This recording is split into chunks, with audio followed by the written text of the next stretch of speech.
وقال الله تبارك وتعالى فلما أسلما وتله للجبين ونادينا أن يا إبراهيم قد صدقت الرؤيا إنا كذلك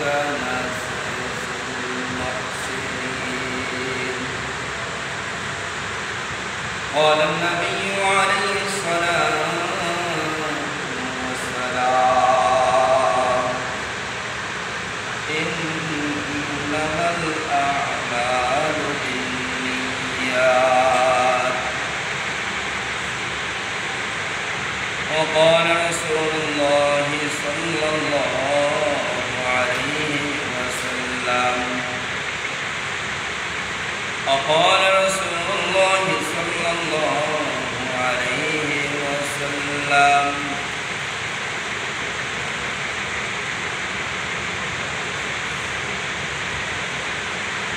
فقد حان ذو الحجة الحرام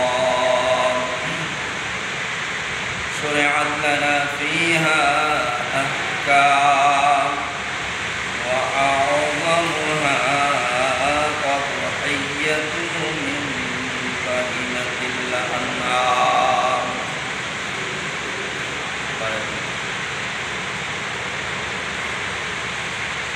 وقال عليه الصلاة والسلام ما من أيام أحب إلى الله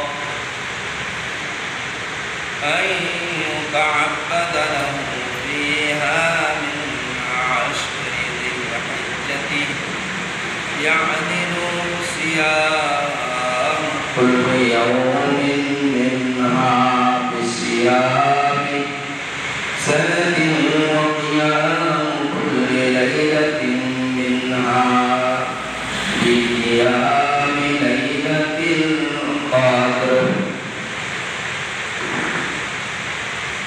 قال الله تبارك وتعالى في شان حبيبه إن الله وملائكته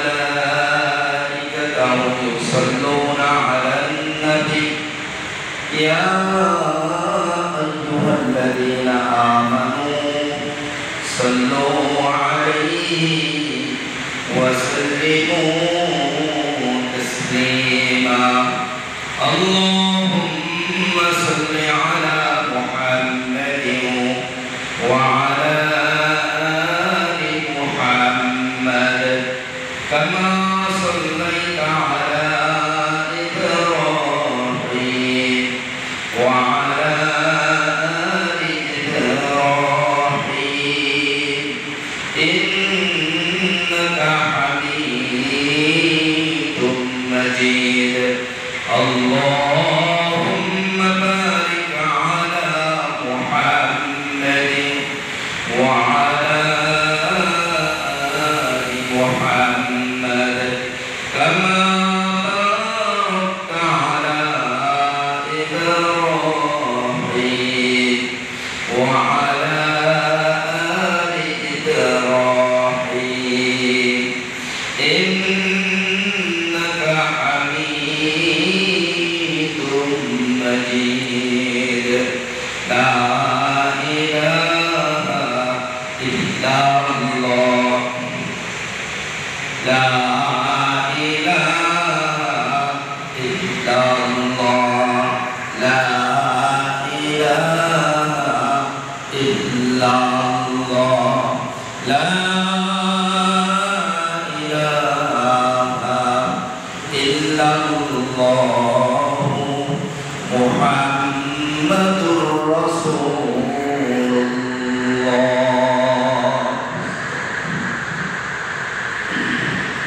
Rabbul Karim Allahu Subhanahu Allah Taala জিলহজ মাসের শেষ জুমায় আশা বসা শুরু করে দিলেন। এই জন্য মালিকের দরবারে শুকরিয়া আদায় করি, আলহামদুলিল্লাহ। সম্মানিত আমলে জিলহজ মাস আজকে রাত্রে চাঁদ উঠবে অথবা আগামীকালকে চাঁদ উঠবে। এই জিলহজ মাস শুরু, আজ অথবা আগামীকালকে চাঁদ উঠবে জিলহজের মাস শুরু, মানে ঈদুল আজহা এবং হজ এই দুইটা এই মাসেই সম্পাদিত করতে হয়। এই মাসেই এই দুইটা ইবাদত আদায় করতে হয়। হাদিসে পাকে উঠে আসছে, আল্লাহ নবী সাল্লাল্লাহু আলাইহি ওয়াসাল্লাম ফরমান,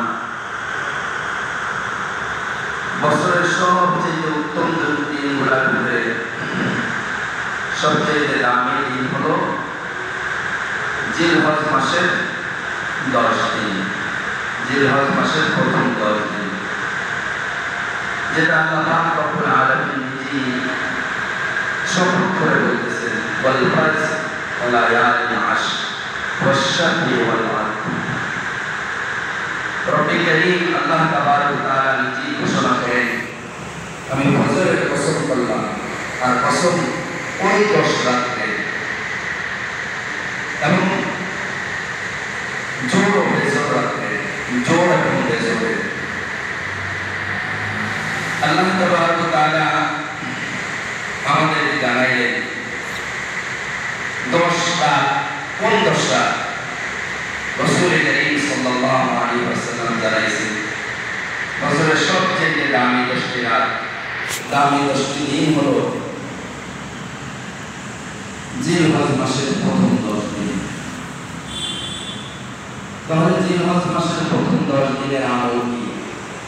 এই 10 দিনে এত দামি রাত, দামি দিন, 10 দিন আমাদের আমল কি?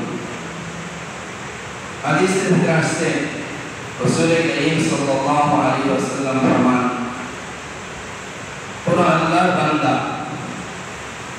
এই 10টি দিনে আরাফার দিন পর্যন্ত 9 দিন যদি সে রোজা রাখে, কি রাখে? রোজা রাখে, দিনের বেলা রোজা রাখে, রাতের বেলা ইবাদত করে, আল্লাহ তাআলা রাসূল ফরমান, দিনের বেলা রোজাগুলা এক একটি রোজা এক একটি বছর রোজা রাখার নেকি তার আমলনামায় দেওয়া হবে। একটা রোজা 1 বছর রোজা রাখার নেকি। জিলহজ মাসের প্রথম 10 দিনের রোজা, এক একটা রোজা 1 বছর রোজা রাখার নেকি। সুবহানাল্লাহ। এক একটি রাত শবে কদরের মতো সম্মানিত রাত, এক একটি রাত শবে কদরের মতো সম্মানিত, এক একটি রাত্রে শবে কদরে যেমনিভাবে বান্দা দোয়া করলে আল্লাহ তাআলা দোয়া কবুল করতেন, ইবাদত করলে যেমন দান হইত, ঠিক একইভাবে জিলহজের প্রথম 10 রাত্রে যদি কোনো আল্লাহর বান্দা বান্দি ইবাদত করে, দোয়া করে, আল্লাহর কাছে রোনাজারি করে, শবে কদরে যেমনিভাবে তার দোয়া কবুল হয়েছে, এই জিলহজ মাসের প্রথম 10 রাত্রেও যদি ইবাদত করে, দোয়া করে, আল্লাহ তাআলার দরবারে শবে কদরের মতো, শবে কদরে যেমনিভাবে আল্লাহ তাআলা বিনা প্রাচীরে, বিনা বাধায় সরাসরি দোয়া করছে, বান্দা আল্লাহর জন্য করছে, তাহলে আল্লাহ তাআলার কোনো বান্দা বান্দি যদি এই 10 রাতে ইবাদত করে, কোনো বাধা ছাড়াই সরাসরি আল্লাহ তাআলার দরবারে 10 রাতে ইবাদত কবুল হবে। 10টি দিনের ইবাদত কি করবে এই 10 দিন? এক নম্বর তো সে রোজা রাখবে। অন্য হাদিসের ভিতরে আছে এই 10টি দিনের ভিতরে সে বেশি বেশি জিকির করবে, বেশি বেশি কোরআন তেলাওয়াত করবে, আল্লাহ পাকের নামের জিকির করবে, বেশি বেশি নেক কাজ করবে। এই 10টি দিন আর 10টি রাত আল্লাহ তাআলার দরবারে এত বেশি দাম যে আল্লাহ পাক রব্বুল আলামিন নিজেই ঘোষণা করছেন, ওয়াল ফারজ ওয়ালা ইয়ালিন মাস। এই 10 রাত্রে কসম আল্লাহ তাআলা করেছেন, আল্লাহ পাক রব্বুল আলামিন সম্মান দেখাইছেন। মুফাসসিরিনে کرام বলেন সেই 10টি রাত কোনটা? এই 10টি রাত হলো জিলহজের এই 10 রাত। সম্মানিত হাজিরিন, অন্য হাদিসের ভিতরে রাসূল কারীম সাল্লাল্লাহু আলাইহি ওয়াসাল্লাম ফরমান, আমি আল্লাহ তাআলার কাছে আশা করি। কে আশা করতেছেন? আল্লাহ হাবিব সাল্লাল্লাহু আলাইহি ওয়াসাল্লাম। আল্লাহ হাবিব সাল্লাল্লাহু আলাইহি ওয়াসাল্লাম বলেন, আমি আল্লাহর কাছে আশা করি যে আল্লাহ তাআলা আরাফার দিন যে রোজা রাখবে তাকে পিছনের 1 বছরের গুনাহ, সামনের 1 বছরের গুনাহ আল্লাহ মাফ করে দেবেন। রাসূল আশা করেন, রাসূল বলেন, আমি আমার রবের উপরে ভরসা করি, আমার রবের উপরে আমি আশা করি, আমার মাহবুবে ইলাহির কাছে আমি এই আশা করি যে আরাফার দিন রোজা রাখে আল্লাহ পাক তাকে 2 বছরের রোজা নেকি দান করেন এবং পিছনের 1 বছর, সামনের 1 বছরের গুনাহ মাফ করে দেন। সুবহানাল্লাহ। 2 বছরের রোজা নেকি দান করেন। কিসের নেকি দান করেন? রোজা নেকি দান। আরাফার দিনের রোজাটা এত দাম।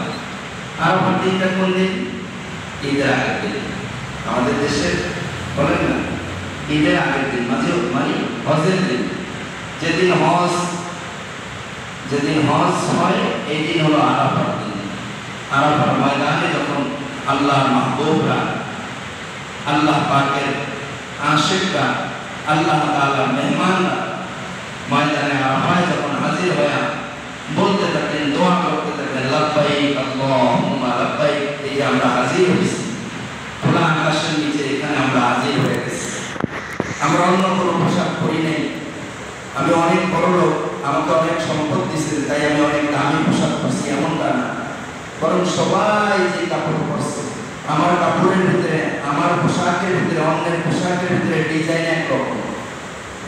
একেবারে গ্রাম থেকে গ্রাম, একেবারে মফস্বল থেকে যে লোকটা হজে গেছে উনিও যেরকম যে কালারের কাপড়, এই কালারের কোনো ভিন্নতা আছে না, উনিও যেই কালারের কাপড়, যেই রঙের কাপড় পরছেন, আর এই এলাকার সবচেয়ে প্রতাপশালী এই ব্যক্তিও একই কালারের, একই রঙের, একই রকমের কাপড় উনিও পরিধান করছে।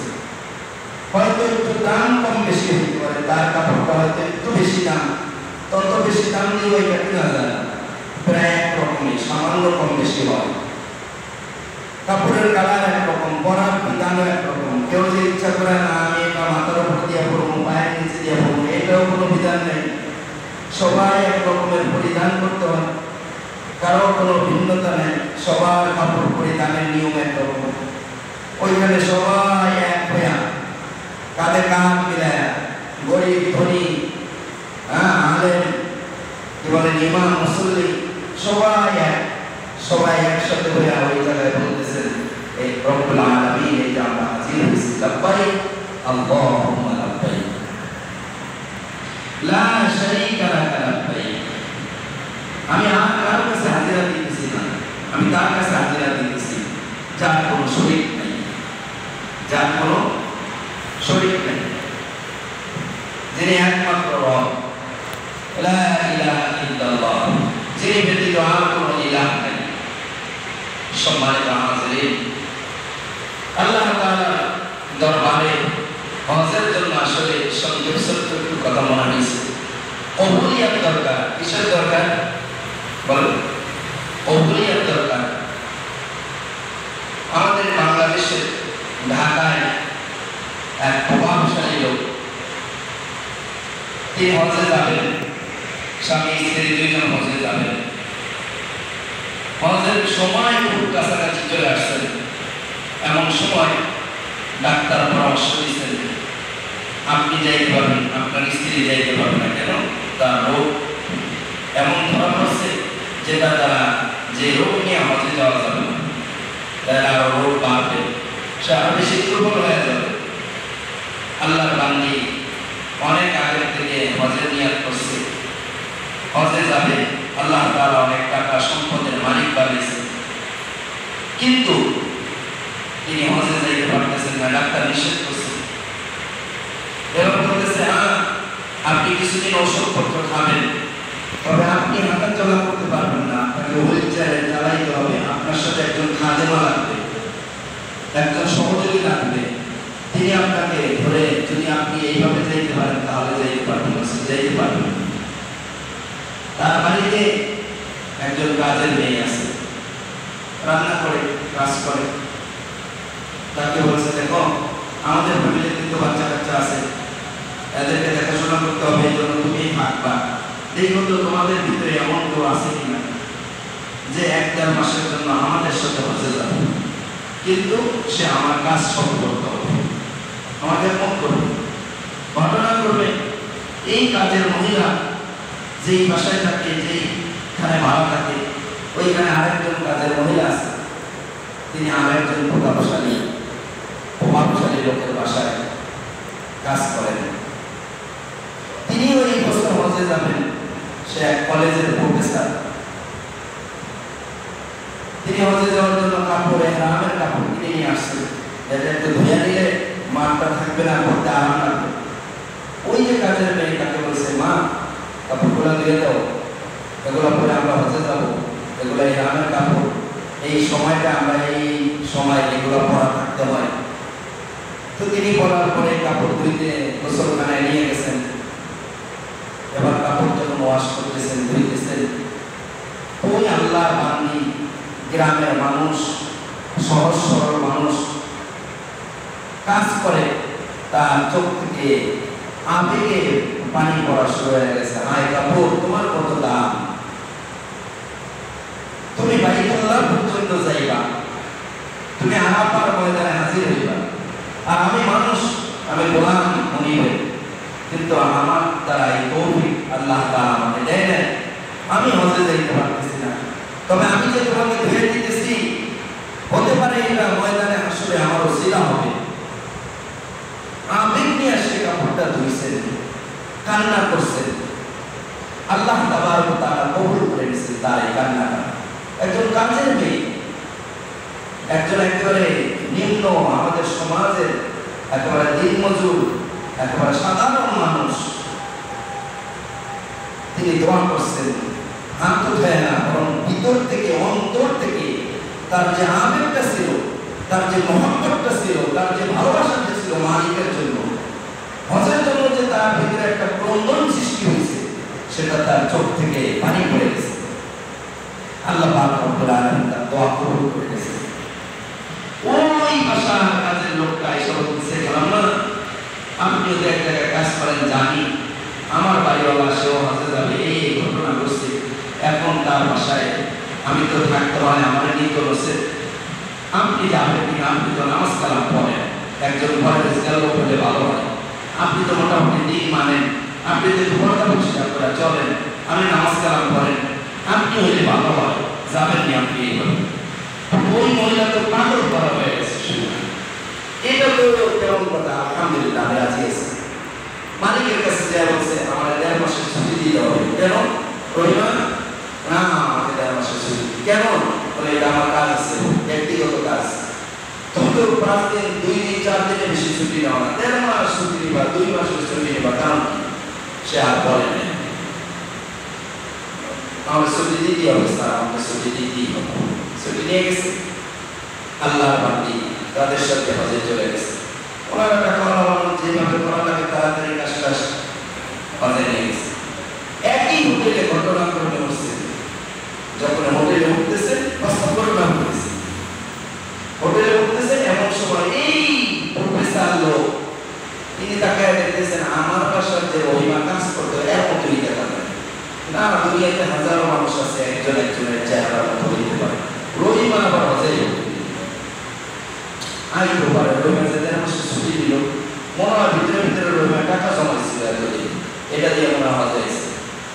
এক পর্যায়ে চিন্তা করতে করতে যখন গেটের কাছে চলে আসছে, কিছু মনে করেন না, আপনি কোন দেশের থেকে আসছেন? বাংলাদেশ। আসসালামু আলাইকুম স্যার, আমি আমাদের চিনি, আপনি আমার মালিক।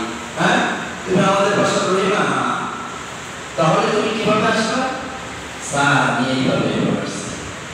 সম্মানিত হাজিরিন, শিক্ষণীয় বিষয় হলো এটা, হজে যাওয়ার জন্য টাকা, সম্পদ, অর্থ না, হজে যাওয়ার জন্য অন্তর দরকার, অন্তর, ভালোবাসা দরকার। হজে যাওয়ার জন্য মালিকের কাছে কান্নাওয়ালা, দুই ফোঁটা চোখের পানি দিয়ে কান্নাকাটি করে দোয়া করা দরকার। আয় আল্লাহ, কত মানুষ তো হজে যায়, আমি কেন চাই না, আমাকে কেন তুমি কবুল করো না? কিসের টাকার দরকার? তুমি চাইলে তো আমাকে নিয়ে যেতে পারো, তুমি চাইলে তো আমাকে নিয়ে যেতে পারো। আপনারা জানেন বহু মসজিদের এই ব্যবসায় হজে যায়, আসলে অত বড় লোক না, এত সম্পদের মালিক না, কেমনে উনি হজের গাইড, হজ গাইড হিসাবে ওনারা নিয়ে যায়। উনি কি করে? কিছু পরামর্শ দেয়, কিছু হাদিস সাহেবদের খেদমত করে, আল্লাহ তাআলা ওনারা হজে হয়ে গেছে। একবার না, 5 বার, 7 বার, 10 বার, 15 বার হয় কিনা? একজন হাদিস সাহেব ওনারা পাঠিয়ে দিচ্ছে, এমন বহু হয়। কারণ কি? কারণ হলো তার মনের ভিতরে আরে হজের মাসালা, হজের দোয়া, হজের আলোচনা প্রত্যেক বছরই করি, কিন্তু মালিক আমারে কবে কবুল করবে, আমি কবে বাস্তবে হজে যাব। এই জন্য ভাই হজ এটা অন্তরের বিষয়। এখন থেকে বেশি বেশি দোয়া করা, অন্তরের ভিতরে পরিপূর্ণ নিয়ত করা, আল্লাহ আমাকে আপনি হজে নিবেন, আমি বিশ্বাস করি আপনার উপরে, আমি এই বিশ্বাস করি আপনি আমাকে হজে নিয়ে যাবেন, এটা আমার বিশ্বাস আপনার উপরে। মানুষ বলে না, আমার বিশ্বাস তুমি এই কাজটা করতে পারো না। বলে আল্লাহ, আমি এমন রবের ইবাদত করি না যে রব টাকা না হলে হজে নিতে পারে না। আমি এমন রবের ইবাদত করি না যে রব অর্থ সম্পদ না হলে হজে নিতে পারে না। আমি ওই রবের ইবাদত করি যে রব টাকা, সম্পদ, অর্থের কাছে মুখাপেক্ষী না। ওই রব শুধু আমার অন্তরের দিকে তাকায় থাকে। আমার অন্তরটা যদি রবের দিকে মুখাপেক্ষী থাকে, তাইলে ওই রব আমাকে হজে নিয়ে যেতে পারে। আমি ওই রবের ইবাদত করি, আমি ওই রবের ইবাদত করি যে রব সম্পদের মুখাপেক্ষী না। সেই রব হলো শুধু অন্তরের দিকে তাকায়। গোলামের অন্তরটা কেমন? ওই অন্তরটা যদি মনিবের মুখাপেক্ষী হয়, মনিবের দিকে ঝুঁকে থাকে, ও অন্তর থেকে যদি 2 ফোঁটা চোখের পানি আসে, ওই অন্তরওয়ালা মানুষ, ওই অন্তরওয়ালা মানুষগুলোকে মালিক রব্বে কারীম হজের জন্য কবুল করে নেন। আসেন আমরা অন্তর দিয়ে মালিকের কাছে দোয়া করি, আয় আল্লাহ হজে নিবেন, এটা আমার বিশ্বাস। তো দিল তো মানে না, একটু ওমরায় নিয়ে যান না, একটু আপনার ঘটনা ধরে দোয়া করি। নবীরা দোয়া করছেন, আপনার মাহবুবরা যারা ছিল এখানে, তারা এখানে এসে দোয়া করছেন, তারা এই পাথরটা জমা দিয়েছেন, মালিক আমারও একবার একটু সুযোগ দেন না, আগামী বছর হজ পর্যন্ত আমি থাকবো কিনা জানি না, তবে আপনি একটু আমার মাঝখান দিয়ে হইলে একটু কবুল করেন, আমি একটু যাইতে চাই, আমার একটু কবুল করেন। প্রত্যেক দোয়ায় যদি বান্দা এইভাবে দোয়ার ভিতরে এই কথা নিয়ে আসে, আল্লাহ পাক রব্বুল আলামিন কবুল করে দিতে পারে। সম্মানিত হাজিরিন, হজ সামনে, কোরবানির সামনে, তাহলে আমরা এই 10টা দিন রোজা রাখার নিয়ত করতে পারি না ইনশাআল্লাহ। 15 দিন জিলহজের প্রথম 9 দিন, প্রথম 9 দিন, 10 নম্বর দিন তো ঈদের দিন, আর ঈদের 3 দিন রোজা রাখা হারাম, এই সময় রোজা রাখা যাবে না ঈদের দিন। এরপরে যে কয়দিন, এই কয়দিনে রোজা রাখা যাবে না, এটা হারাম। তবে ঈদের আগে আরাফার দিন পর্যন্ত এই কয়টা দিন আমরা রোজা রাখার নিয়ত করি। যদি এক দিন রোজা রাখি, এক বছর রোজা রাখার নিয়ত, একটা রাত ইবাদত করি, এক রাত সবে কদর রাতে ইবাদতের নিয়ত। রাসূল অন্য হাদিসের ভিতরে কি বললেন? যে আরাফার দিনের ব্যাপারে আমি আল্লাহর কাছে আশা করি, আমি আমার মাহবুবের কাছে, বন্ধুর কাছে আশা করি, আমি আমার মাহবুবের ইলাহির কাছে, রবের কাছে আশা করি, আমার কোন উম্মত যদি আরাফার দিন রোজা রাখে, তাকে আল্লাহ 2 বছর রোজা নেকি দিবেন, পিছনের 1 বছরের, সামনের 1 বছরের গুনাহ মাফ করে দিবেন, তার নেকি দান করবেন তাকে। সুবহানাল্লাহ। সর্বশেষ হলো যেখানে আমরা চাঁদাই করি একেবারে শেষের রাত্র আগামীকালে এই রাত্রে খুব তাজিম করা, খুব সম্মান করা, এই রাত্রে ইবাদত বন্দেগী বাড়ায়া করা, বেশি থেকে বেশি ইবাদত করার চেষ্টা করা, এই রাত্রে একটু বেশি বেশি কান্নাকাটি করা, হলদি মেহেন্দি আর ডেস্কের বেশি বেশি দৌড়াদৌড়ি না করা, বিটওয়ালা গান লয়ে বেশি বেশি দৌড়াদৌড়ি না করা, আতশবাজি বেশি বেশি না করা, বরং মোটেই না করা। এই রাত্রে বরং 2 ফোঁটা চোখের পানি দিয়ে আল্লাহর কাছে দোয়া করা, হে আল্লাহ আপনি আমাকে কবুল করেন। সম্মানিত হাজিরিন, এই দিনগুলোতে আমরা নখ কাটবো না, মুস্তাহাব আমল। এই 10 দিন কি করবো না? নখ কাটবো না, চুল কাটবো না, গোপ কাটবো না। শরীরের যে সমস্ত অবাঞ্ছিত পশম আছে আমরা কর্তব্য করে কাটি, এগুলা এই 10 দিন আর কাটবো না। চাঁদটা আগে কাটবো আর ঈদের নামাজ পড়ে আবার কাটবো। তাহলে কিতাবের ভিতরে আসছে সে একটা হজ এবং একটা উমরার সওয়াব। অন্য কিতাবে আসছে সে একটা কোরবানির নীতি পাবে। কিসের নীতি পাবে?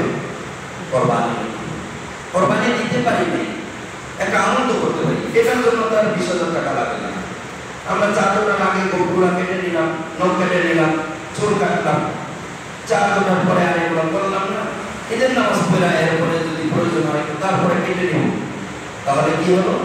আমি একটা কোরবানির নীতি পেয়ে যাব। আমলটা করতে পারি না, ইনশাআল্লাহ চেষ্টা করব। সম্মানিত হাজিরিন, আল্লাহ পাক রব্বুল আলামিন আমাদের সহি শুদ্ধ করে পরিশুদ্ধ নিয়ত নিয়ে হালাল টাকা দিয়ে কোরবানি করার তৌফিক দান করে বলে আমিন। কোরবানির পশু যেই মাসআলায় কোরবানির পশু ক্রয় করা, যেইভাবে ক্রয় করলে কোরবানি হয় ওইভাবে আমরা কোরবানি করতে পারি। আল্লাহ যেন আমাদেরকে কবুল করে। আমাদের সম্পদটা, আমাদের টাকাটা যেন হালাল পন্থায় হয়, হালাল রোজগার থেকে হয়, হালাল ইনকাম থেকে হয়। হ্যাঁ, সলসা তৈরি দিলে দিলে একা একা মাসালা বলতেছি না, এটা তো হালাল, এরকম না, বরং এটা হালাল এরকম যেন হয়। এরকম ঘুরে ফিরে হালাল না, ডাইরেক্ট হালাল এরকম যেন হয়। এই টাকাটা কোরবানি দিব, কারণ এই কোরবানি আল্লাহ তাআলা নিজেই বলতেছে এই কোরবানির পশু, কোরবানির রক্ত, কোরবানির জন্তু, ফসল, এর গোশত, এগুলো কিছুই আমার দরবারে পৌঁছে নেই। আমার দরবারে পৌঁছে কি? তাকওয়া। আমার দরবারে পৌঁছে তোমার অন্তরের নিয়তটা। এই জন্য আল্লাহ তাআলা যেন আমাদেরকে অন্তরকে পরিশুদ্ধ করে, নিয়তটাকে খালেস করে আল্লাহর মাহবুব হওয়ার আশায়, আল্লাহর ভালোবাসা পাওয়ার আশায় কোরবানি করার তৌফিক দেন। আমিন। ওয়া আলাইহি ওয়া সাল্লাম। সুন্নাত বাকি আছে।